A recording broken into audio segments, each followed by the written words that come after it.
Hello viewers, in today's discussion we would be continuing with the previous video discussion, that is divisibility by 7. Now इसके पहले की video में, इसके पहले मैंने 2 वीडियोस इसी कंटेक्स्ट में जो है रिकॉर्ड किए थे और आप लोगों ने ये भी देखा होगा कि जब भी हम डिविजिबिलिटी बाय 7 की बात करते हैं तो ऑटोमेटिकली डिविजिबिलिटी बाय 9 का जो कंसेप्ट है वो आ जाता है। मैं एक रिकैप दे देती हूँ, उसके बाद हम आज के डिस्कशन में जाएंगे, क्योंकि मैंने अभी आपको क्या कहा कि जब हम डिविजिबिलिटी बाय 7 की बात करते हैं तो डिविजिबिलिटी बाय 7 में ऑटोमेटिकली डिविजिबिलिटी बाय 9 का लॉजिक आ जाता है। डिविजिबिलिटी बाय 9 का हम लॉजिक क्यों यूज़ कर रहे हैं, क्योंकि देखिए अगर हम ये अज्यूम करते हैं कि हमारे यहाँ कोई भी डिजिट है और वो डिजिट अगर 9 से एंड हो रहा है तो इसमें हमने क्या देखा था कि इसका हमने डिविजिबिलिटी का रूल देखा था कि हम यहाँ पर एकाधिक एन पूर्वेण यूज़ कर देंगे, या तो लेफ़्ट टू राइट या राइट टू लेफ़्ट, इसमें से कोई भी हम कंसेप्ट यूज़ करके जो है हम डिवीजन कर सकते हैं। मैं आपको एक एग्जाम्पल दिखा देती हूँ so that you can actually recap with the contents and then we can go with the discussions. तो अगर हमारा 19 है तो हम क्या कर देंगे 1 + 1 दैट इज़ 2। तो इसका मतलब अगर मैं यहाँ से शुरू करती हूँ तो हमारा लास्ट डिजिट क्या होगा 1। मैंने ये कन्वेंशन आपको बता दिया था। सिंपल मैं 2 का टेबल यूज़ करूँगी। 2 1 ज़ा 2, 2 2 ज़ा 4, 4 2 ज़ा 8, 8 2 ज़ा 16, 6 2 ज़ा 12, 12 1 13, 3 2 ज़ा 6, 6 + 1 7, 7 2 ज़ा 14, ओके, 4 2 ज़ा 8, 8 + 1 9। तो इस वे में हम अपने वैल्यूज़ को कैलकुलेट कर सकते हैं। ये मैंने कैलकुलेशन आपको जो है राइट टू लेफ़्ट बताया है, सेम वे आप ये कैलकुलेशन यहाँ से भी कर सकते हैं। और यहाँ पर जब आप करेंगे तो आप सबसे पहले 0 लेंगे, क्योंकि जो है 1 कैनॉट बी डिवाइडेड बाय 2। उसके बाद फिर आप यहाँ पर जो है 2 का फैक्टर यूज़ करेंगे, क्योंकि हमने एकाधिक एन पूर्वेण यूज़ किया है। और इसके बाद आप नॉर्मल जो है 2 5 ज़ा 10 एंड 0 2 2 ज़ा 4, 1 2 6 ज़ा 12, ऐसे करके आप वैल्यूज़ कैलकुलेट कर सकते हैं। ठीक है, तो ये हमारा बेसिक कंसेप्ट है कि अगर हमारा कोई भी नंबर जो है 9 से एंड हो रहा है तो उसमें हम कैसे डिवाइड करेंगे। नौ इसी कंसेप्ट को हम आगे ले सकते हैं कि अगर हमारा 1/29 है, 1/39 है, ऑन एंड ऑन है, तो यहाँ पर हम इन वैल्यूज़ पर एकाधिक एन पूर्वेण यूज़ करके जो है हम डिविजन करते हैं। नौ इसी रूल को हम एक्सटेंड करते हैं जब हम 7 की बात करते हैं। नौ जब हमने 7 की बात की तो हमने क्या कहा कि अगर हमारा कोई डिनोमिनेटर है या कोई भी नंबर है उसको 7 से डिवाइड करना है तो हम यहाँ पर इनडायरेक्टली इसी लॉजिक को यूज़ करेंगे। एंड इस लॉजिक का मतलब होता है कि हम न्यूमरेटर और डिनोमिनेटर में 7 का मल्टीप्लिकेशन कर देंगे। न्यूमरेटर को 7 से मल्टीप्लाई किया, डिनोमिनेटर को भी 7 से मल्टीप्लाई किया, तो ये हो गया 7/49। अब हम यहाँ एकाधिक एन पूर्वेण यूज़ करेंगे और उसके बाद जो है डिवाइड करेंगे। अच्छा, अब एक चीज़ और है, अगर हमने 1/7 निकाल लिया तो हम 2/7, 3/7, 4/7 हम on and on automatically calculate कर सकते हैं। जैसे कि मैंने आपको लास्ट टाइम बताया था कि जब हम डिविजिबिलिटी बाय 7 की बात करते हैं तो it actually follows a cyclic pattern. No cyclic pattern के लिए ये मैंने आपको लास्ट टाइम जो है रिप्रेजेंटेशन बता दिया था, क्योंकि देखिए अगर हम 1/7 की बात करें तो हम इसमें किस में आ गए 7/49। 7/49 यानी 4 + 1 = 5। इसका मतलब हम 7 को डिवाइड करेंगे 5 से। 7 को डिवाइड करेंगे 5 से तो ये आ जाएगा 1 अगर हम डिवाइड कर रहे हैं, क्योंकि 7 है और यहाँ 4 + 1 हमने कर दिया 5। तो अब हम डिवाइड करेंगे जहाँ पर हमारा फैक्टर क्या हो जाएगा 5, तो 7 1 ज़ा 7 हो जाएगा, रिमाइंडर 2, ओके। फिर 5 4 ज़ा 20, 5 4 ज़ा 20, रिमाइंडर 1, 5 2 ज़ा 10, रिमाइंडर 4, 5 8 ज़ा 40, रिमाइंडर 2, 5 5 ज़ा 25, रिमाइंडर 3 एंड 5 7 ज़ा 35। इसका मतलब हमारी वैल्यूज़ क्या आ रही हैं 0.142857, 142857। फिर अगर हम इसको प्रोसीड करेंगे हमारा वापस यही रिकरिंग पैटर्न प्रोसीड होगा। सेम वे अगर हमें इस वैल्यू को कैलकुलेट करना हो तो यहाँ पर भी हम 2 × 7 कर देंगे एंड 7 × 7 कर देंगे, ये आ जाएगा 14/49। 4 + 1 5 हो जाएगा। इसका मतलब हमारा जो फैक्टर होगा यहाँ पर 5 होगा और 14 को 5 से डिवाइड करेंगे। So that is the way how it has to be done. But अब मैं यहाँ आपको क्या सजेस्ट कर रही हूँ कि अगर हमने ये वैल्यू कैलकुलेट कर ली तो इसके बाद अगर कोई भी वैल्यू 7 से डिवाइड हो रहा है तो वहाँ पर हम ये ऑटोमेटिकली साइक्लिक पैटर्न को समझ के और उसका रिप्रेजेंटेशन आइडेंटिफाई करके हम ऑटोमेटिकली कोई भी नंबर अगर डिवाइड हो रहा है 7 से तो उसको हम आइडेंटिफाई कर सकते हैं या उसका हम वैल्यू मेक आउट कर सकते हैं।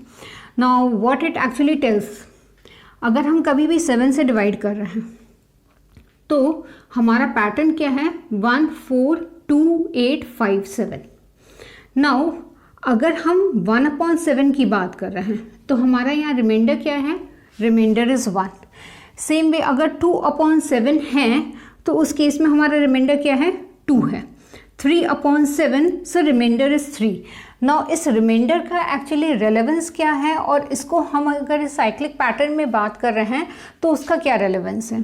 देखिए जब हम 2/7 कर रहे हैं तो हमने किया 2 × 7/7 × 7 so that comes out to be 14/49। अब मैं यहाँ पर डिवाइड नहीं करके मैं इसी पैटर्न में से आइडेंटिफाई कर लूँगी कि मेरी वैल्यू क्या होगी।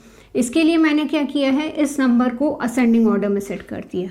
असेंडिंग ऑर्डर में सेट किया मतलब पहली वैल्यू क्या हो जाएगी 1 2 4 5 7 8, इतना हमने मेकआउट कर लिया। तो ये हमारे सीरीज़ का सेकंड वैल्यू है। तो सेकंड वैल्यू कहाँ से स्टार्ट होगा, 2 से स्टार्ट होगा।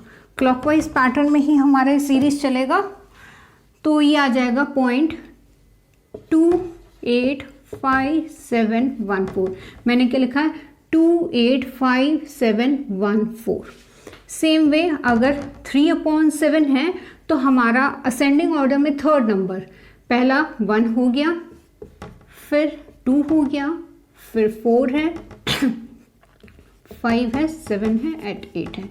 तो अगर हमारा 3 रिमाइंडर है और अगर हमारा 7 के साथ डिविजिबिलिटी है तो हमारी सीरीज़ कहाँ से स्टार्ट होगी, 4 से स्टार्ट होगी क्लॉकवाइज डायरेक्शन में। तो हमारा आंसर क्या आ जाएगा 0.428571। सेम वे अगर हमारा 4/7 है, सीरीज़ का फोर्थ वैल्यू है यानी 5 का मतलब होगा कि हमारी सीरीज़ 5 से स्टार्ट होगी क्लॉकवाइज डायरेक्शन में। तो ये आ जाएगा 0.571428। ठीक है, तो हमने क्या किया 1/7 हमने कैलकुलेट किया और साइक्लिक पैटर्न को हमें पता है कि it is actually following a cyclic pattern. तो हमने ऑटोमेटिकली क्या किया 2/7 3/7 4/7 5/7 6/7 एंड 7/7 तक हमने कैलकुलेट कर लिया।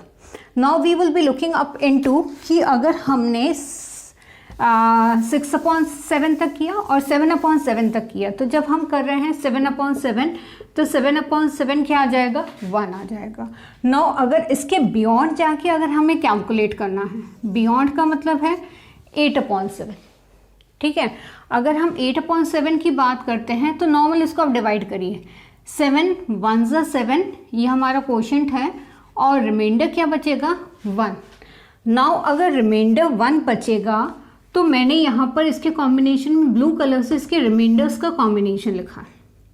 इसका मतलब अगर हम 8/7 कर रहे हैं तो हमारा क्वोशंट क्या आया 1 आया, रिमाइंडर आया 1।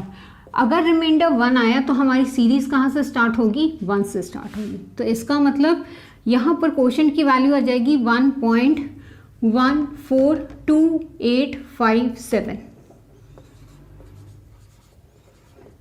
ओके, नेक्स्ट 8/8 के बाद सपोज हमने किया 9/7। 9/7 क्वोशंट क्या आ जाएगा 7 1 ज़ा 7, रिमाइंडर क्या आ जाएगा 2। तो 1 पॉइंट सेकेंड अगर हमारा रिमाइंडर 2 बच रहा है तो हमारी सीरीज़ कहाँ से स्टार्ट होगी 2 से स्टार्ट होगी। तो दैट विल बी 28571 राइट।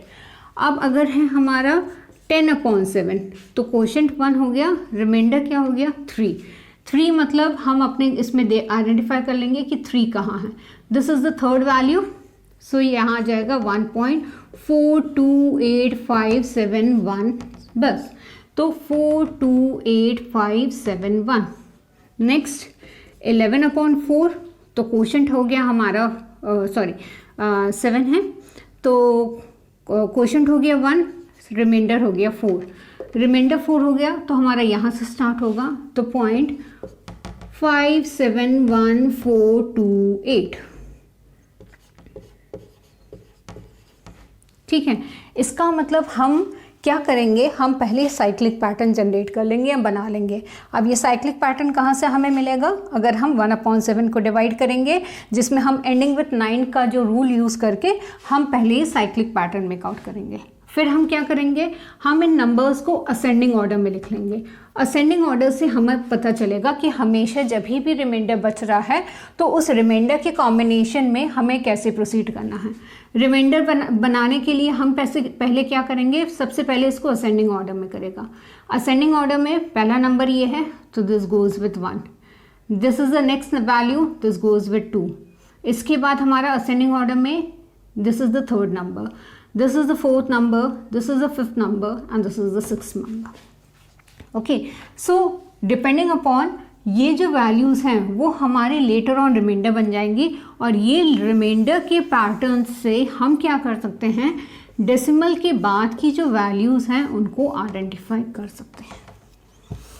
ठीक है, हम कुछ और रैंडम एग्जाम्पल्स ले लेते हैं ताकि चीज़ें थोड़ी और क्लियर हो जाए, so that we can come to the conclusion. Suppose है हमारा 152/7, ठीक है, अगर है तो सबसे पहले हम क्वेश्चन निकालेंगे। 7 2 ज़ा 14 एंड 7 1 ज़ा 7, रिमाइंडर कितना आ जाएगा 5। अगर रिमाइंडर 5 आएगा तो इसका आंसर हम 21 यहाँ से ले लेंगे, ये हमने यहाँ से ले लिया।